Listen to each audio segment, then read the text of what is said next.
제네박당 회원 여러분과 시청자 여러분, 안녕하십니까. 제네박당 훈장 현월입니다.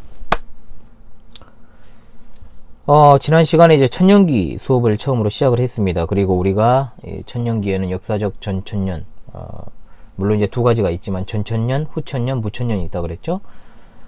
그렇다면 계속해서 이러한 천년기설의 좀 역사적 배경을 좀 우리가 지금까지 흘러왔던 배경을 살펴볼 필요가 좀 있다는 거죠. 초대교회부터 3세기 이르기까지. 추워요. 좀 마시고.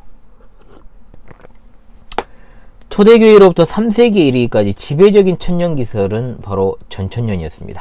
이 시대는 그리스도의 재림으로 죽은 성도들이 부활이 있게 될 것이고, 또 그 부활한 성도들이 세상을 심판하고 지상에서 천년왕국을 이루고 살 것이다 라는 것을 문자 그대로 믿었던 시대입니다. 그런데 이제 이것이 3세기에 4세기로 이제 지나가면서 유명한 콘스탄틴 황제 치하에서 무천년기설이 이제 지배적인 이론이 된다는 거죠. 이때 천년왕국의 개념은 신약 시대를 의미했고요. 성도들이 그리스도와 더불어서 통치하는 시대는 지상교회의 전체 역사를 가리키는 것으로 이제 해석을 했다는 겁니다. 심지어 이때 당시에 431년에 있었던 에베소 회의에서는 천년왕국이 있다라고 보는 견해를 정죄하는 일도 있었습니다. 그리고 나서 쭉 중세기 천년을 지배했던 것은 무천년기설이죠.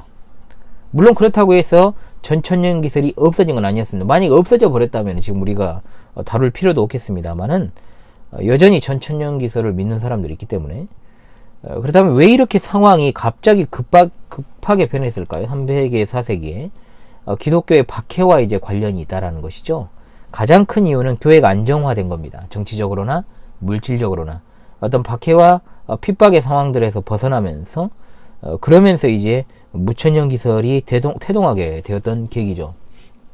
따라서 기존의 어떤 천년왕국 자체를 부인하여 천년왕국이 문자적으로 없다는 무천년기설이 태동하게 된 배경입니다. 그러다가 이제 17세기가 되어서 전천년기설에 대한 새로운 관심이 생겨나기 시작했는데, 종교개혁기 당시에 루터는 문자 그대로 이 부분을 좀 이해하려고 함에 따라서 루터파의 경향은 전천년기설적인 태도를 취하게 된 반면에, 칼빈은 요한계시록에 대한 주석을 달지 않았기 때문에 천년왕국에 대해서 좀 부정적이었다라고까지만 우리가 생각할 수가 있죠.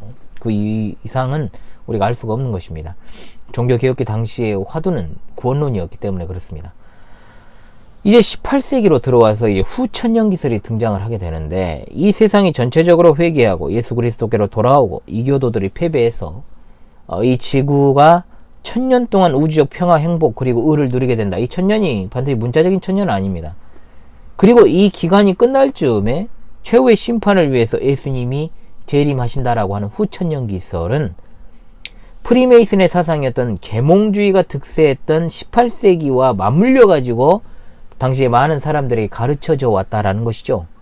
그런데 20세기에 들어서면서 두 번의 세계대전의 발발, 그리고 여러 가지 이로 인한 사람들의 평화에 대한 소망들이 깨어지게 되면서 경제 대공황도 있었고, 그렇잖아요. 경제 대공황 결국은 이제 세계대전을 불러일으켜 왔고, 또 2차 대전도 마찬가지 아닙니까? 더욱더 세상은 갈수록 각박해지고 사악해지는 이런 어떤 모습과 더불어서 차츰 묻혀지는 학설이 되고 말았다는 것이죠. 그리고 이제 19세기 들어서 전천년기설에 대한 관심이 지대해졌을 때 에드워드 어빙이라는 사람이 있습니다. 이 사람이 플리머스 형제단에 강한 지지를 받았던 사람인데, 우리가 세대주의와 관련해서 반드시 기억해야 될 인물은 바로 존 넬슨 다비라는 사람입니다. 이 존 넬슨 다비가 이 운동의 초창기 지도자였고, 이때로부터 세대주의가 이제 태동을 하기 시작했어요. 이제 세대주의 전천년기설이 태동하기 시작한 겁니다. 표면적으로만 보면 성경을 보는 다양한 관점이 생겼다라고 생각할 수도 있겠지만, 저는 기본적으로 이제 이 천년기에 관하여서 전천년기와 무천년기 어느 한쪽을 나는 무천년주의자다, 나는 전천년주의자다 라고 일방적으로 지지는 하지 않습니다. 대체로 두 주장이 성경에 부합하고 개혁파의 성경 해석 원리에 합치한다라고 보고 있기 때문입니다. 또 분명히 초대교회로부터 지금에 이르기까지 시대적인 상황에 따라서 천년기설의 향배가 이쪽 저쪽으로 치우쳐져 왔다고 좀 보고 있고, 또 그렇게 되어 왔다라는 사실을 고려해 볼 때 앞으로의 천년기설의 향배도 분명히 바뀔 수도 있다라고 보고 있습니다. 물론 개인적인 원칙은 하나 있습니다. 뭐냐? 18세기 계몽주의 사상에 영향을 받은 후천년기설과 명백하게 프리메이슨들로부터 나온 세대주의적 전천년기설은 수용하지 않습니다. 그래서 천년기설에 대한, 그렇다면 우리나라 교계는 거의 뭐냐? 무천년기설을 따르고 있죠. 일단 제가 속한 예장합동 측은 명시적으로는 역사적 전천년설을 따른다라고 되어 있고, 실제로 신대용 교수들과 목회자들 대다수는 90% 무천년기설을 가르치고 있습니다. 제가 신학대학원에 재학을 당시에 어떤 일이 있었냐면, 무천년기설을 이제 정설로 받아들인 그분도 분명히 전천년을 이제 가르쳐 왔더라고요. 제가 나중에 봤더니. 그럴 수밖에 없죠. 그걸 배워왔으니까.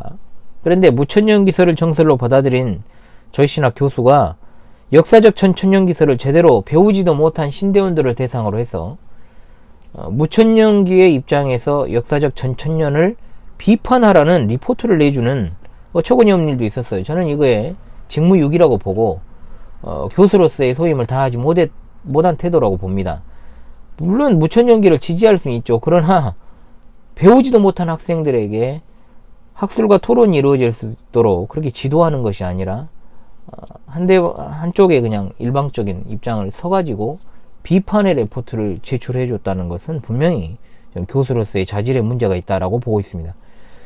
우리나라에서 역사적 전천년기설은 일제강점기로부터 90년대 초에 이르기까지 세대주의적 전천년기와 거의 구분이 없이 이해되거나 가르쳐져 왔어요.